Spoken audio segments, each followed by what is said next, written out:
ముందుగా మొన్న జరిగినటువంటి పార్లమెంట్ ఎన్నికలలో ఈరోజు ఈ రాష్ట్రంలోనే అత్యధిక మెజార్టీతోని గెలిపించినటువంటి నల్గొండ జిల్లా ప్రజలకు, అందులో ముఖ్యంగా హుజూర్ నగర్ నుంచి అత్యధిక మెజార్టీ 1,05,000 మెజార్టీ సాధించి పెట్టినటువంటి కాంగ్రెస్ పార్టీ కార్యకర్తలకు, నాయకులకు, ప్రజలకు, అలాగే నన్ను వెన్నంటి నడిపించిన ఉత్తమ్ కుమార్ రెడ్డి గారికి నా ప్రత్యేక ధన్యవాదాలు, కృతజ్ఞతలు.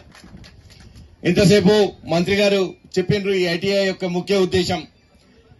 గత 10 సంవత్సరాల నుంచి కూడా ముందున్నటువంటి ప్రభుత్వాలు కొంచెం ఐటీఐల్ని ఆధునీకరించలేకపోయినాయి. కాబట్టి మన యువకులు అందరూ ఉద్యోగ అవకాశాన్ని అందుకోవడంలో కొంచెం వెనుకబడుతున్నారు అన్న ఉద్దేశంతో మన కాంగ్రెస్ ప్రభుత్వం టాటా ఇన్స్టిట్యూట్ తోని కొలాబరేట్ అయ్యి ఈ ఐటీఐలని ఆధునీకరించి యువకులు అందరికీ కూడా ఉద్యోగ అవకాశాల్లో మంచి అవకాశాలు కల్పించాలి, అవకాశాల్లో మనోళ్ళు ముందంజలో ఉండాలి అని ఈ ఉద్దేశంతో ఈ ఐటీఐలని ఆధునీకరించి కొత్త ఐటీఐలు ఏర్పాటు చేసే కార్యక్రమాన్ని చేపట్టడం జరిగింది.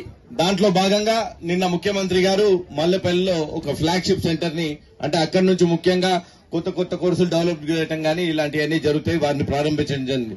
దాని తర్వాత మొట్టమొదటిది మన హుజూర్ నగర్ లోనే ప్రారంభోత్సవం శంకుస్థాపన జరగడం మనందరికీ ఆనందించదగ్గ విషయం. ఇందాక మంత్రివర్యులు ఉత్తమ్ కుమార్ రెడ్డి గారు చెప్పినట్టు ఈ ఐటీఐ ఏర్పడితే ఇక్కడ ఉన్నటువంటి మన యువకులకు ఇతర ప్రాంతాల్లో హైదరాబాద్ లో కానీ మిగిలిన దాంట్లో కానీ స్కిల్ డెవలప్మెంట్ మంచిగా జరిగి ఉపాధి అవకాశాలు త్వరగా మంచిగా వచ్చే అవకాశాలుంటాయి.